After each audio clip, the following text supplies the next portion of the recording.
Both of these teams are tenacious. A rivalry that's older than LCS itself. This game, it is huge. TSM had a slow start to the split. They have some redemption on their minds after a showing at MSI. Controlled game from Counterlogic Gaming. The start of the split going very well for them. You guys pretty much stomped that game, so. Honestly, when TSM plays CLG, both of us bring like our 110%. This will really show like who's the better team. Through many roster changes, through many different rosters, it's just stick there, that rivalry. I like all the CLG guys, but with all this hype, I really want to beat them. You want to come out strong and beat CLG like always. Pobelter has so much to prove. He doesn't get the credit that he deserves. I think beating TSM is like the first step in him solidifying himself as like one of the top carry mid laners. Pride is definitely on the line here. We need to beat CLG. Last split on Winter Fox when we played TSM, we're all walking back to our rooms right next to TSM. They were like, oh, we're so bad. Saying that right next to the team that you just beat, that made me feel really angry. Kind of want to get some payback.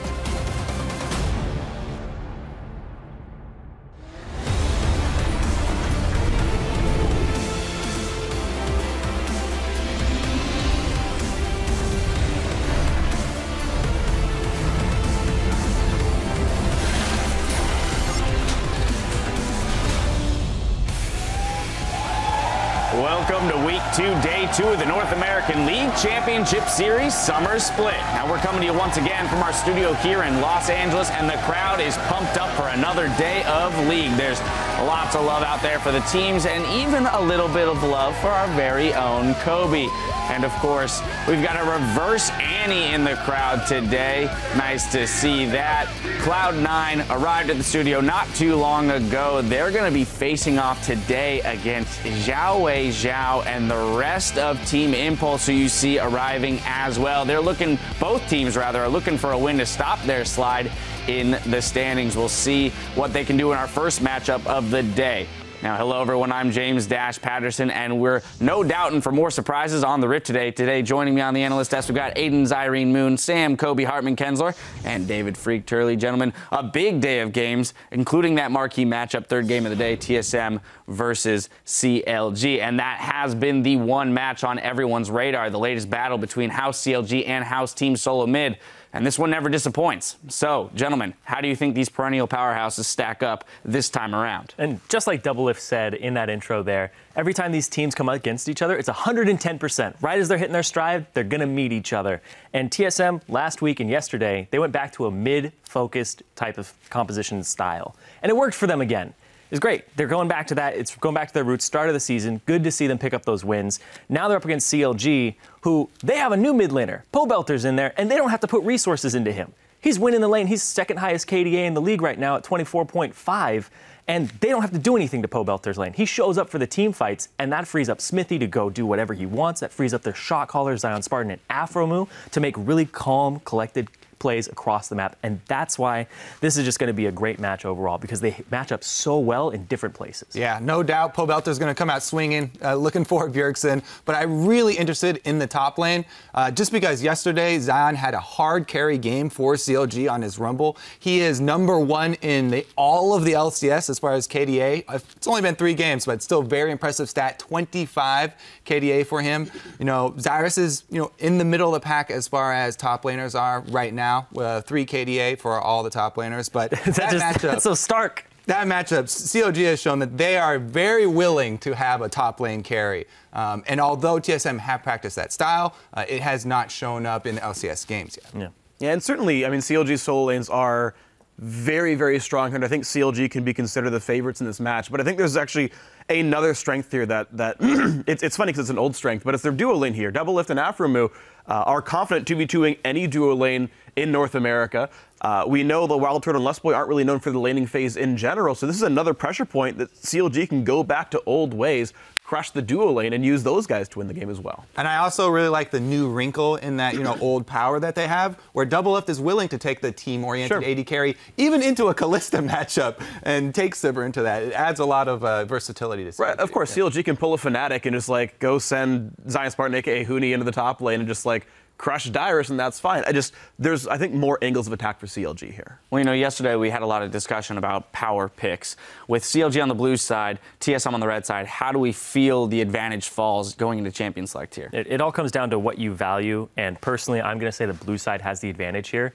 First off, you don't have to ban Ryze. You get to power pick that first if it's left open for you. And since they have 2 carries, and it's the solo laners, Zion Spartan and Poe Belter, you'll at least get a counter pick for one of them. And if you don't get a counter pick, then you're going to be able to get a priority power pick for them that you think is something very strong. And even then, you can be like, well, let's just put Poe Belter on something safe so Bjergsen can counter pick like an AP Kog'Maw or whatever. Yeah, that definitely is true. I always value red side a little bit higher when I'm playing TSM just because I want a safe counter pick for the mid lane to deal with whatever Bjergsen has. I never want to give him the ability to counter pick my mid laner, but that's a very valid point. Plus, you know, all the historians in the audience will know that CLG blue side is the most important thing ever. All we have are blue side strategies, right? Yeah, exactly. Great. So we're back in season 2 here. Yeah, I think there is an interesting wrinkle as you're talking about Ryze first pick. Blue side allows you to pressure early game aggressive junglers. And that is something that can actually be a really big factor where jungle pressure is like one of the big strengths of TSM in that they can use Santorin to get Bjergsen ahead. So I think that's also like, you know, 2 bans and a first pick on jungle could also be a very important pinch for CLG. And so you think that, because based on yesterday, we didn't see jungle picks pinched too often. Do you think that's a direction that CLG might go today? I mean, we saw enemy try and fail. Right, like enemy was like, all right, we're gonna like first pick Gragas, and then like Rek'Sai's still there. It's only good if you're actually pinching the pool. Right. So I mean, failing at Champion Select aside, I think it really just depends on the teams, right? We've seen teams screw it up. We want to see sort of what the strategy is. My first thought is maybe you try pinching the jungle if Ryze is already banned. If it's not, then it becomes kind of a weird toss-up. All right, well, we have a few games prior to that matchup, but it's sure to be an exciting one. Over on Twitter, you guys were calling out a number of flashy plays from yesterday's matches. Our first comes from Team Dignitas against TDK. FFG Lord writes, that was a beautiful flash over the chain of corruption. Let's take a look. That forces TDK off of the base. 15 seconds on a Zingy. Still have some time to wait. Oh, he flashes over the chain of corruption, but Seraph goes in with the same idea. You can see here. This chain. Just nope. Woo! Thank you very much. Here's the shields. Yeah, Seraph jumps in after that, and everybody's like, we gotta save him! But no.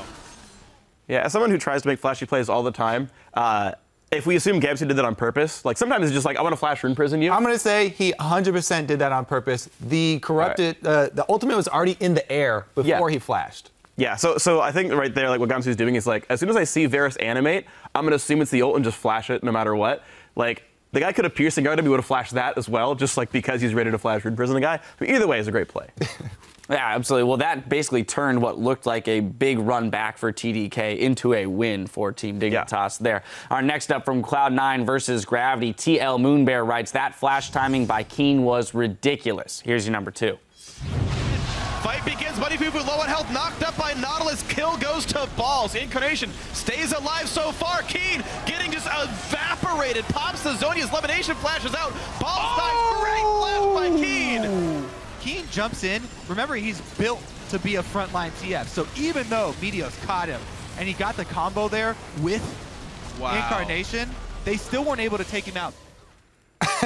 Now that one, you know he was just mashing flash. Yeah. Mashing flash button. And that has a lot to do with the timings of the people who shot the laser and shot the Arcane Barrage. So props to TSM for that. Right. But in terms of time wasted there around the Zhonyas for Cloud9, and then on top of that, not securing the kill was a pretty big play in terms of swinging the game for Gravity. Finally, from TSM versus Team Impulse, Coley X3 says, Bjergsen with LeBlanc is perfection. It's your number 1 LCS big play. Dyrus here to help. Santorin is tanky enough, and Wild Turtle here to deal some damage. Bjergsen cuts off Rush, the kick over the wall. Bjergsen just shows back up. Ignite in a Q, not going to give him the kill just yet, but Bjergsen still wants it. All right, that's going to do it. That's going to do it. Bjergsen gets the kill, the solo kill on the Rush. Yeah, what to do? I've landed my Q, but nowhere to go. All right. There are 2 total assists for TSM. It's really just Bjergsen and friends running around. It's honestly nothing for him to do. He's like, I hit it, but even if I connect, it's not an execute range, so run away. Should have queued Raptors, bro. You it was down. It was down. Well, then you shouldn't have cleared the camp a minute and a half ago. Yeah. Hindsight. Come on, bro. All right, well, with all of those, let's take a peek at the standings to see how the teams are situated after yesterday's games. In first place with an undefeated 3-0 are Counter Logic Gaming and Team Liquid. Then just one game back in third are Gravity, Team Dignitas, and TSM. Holding 1 win and 2 losses are Cloud9, Enemy, and Team Impulse. And in ninth are Team 8 and TDK. Turning to today's schedule, we are starting it off with Cloud9 out to rebound against Team Impulse. Then we'll jump into Team Liquid versus Gravity. After that, buckle up for Counter Logic Gaming versus Team Solo Mid. And now, before we send it over to the casters, we want to ping you guys on Twitter about today's big showdown between CLG and TSM. We've heard the rivalry called many things: El Clasico, the backyard brawl, Goliath versus Goliath, and depending on which side of the feud you're on, Dumpster Palooza. But what nickname do you give the rivalry showdown between CLG and TSM? Send your responses to @LulEsports and throw on the hashtag LCS. We'll be reading a few of our favorites a little later. Now, without further ado, let's head over to the caster desk to get the games underway.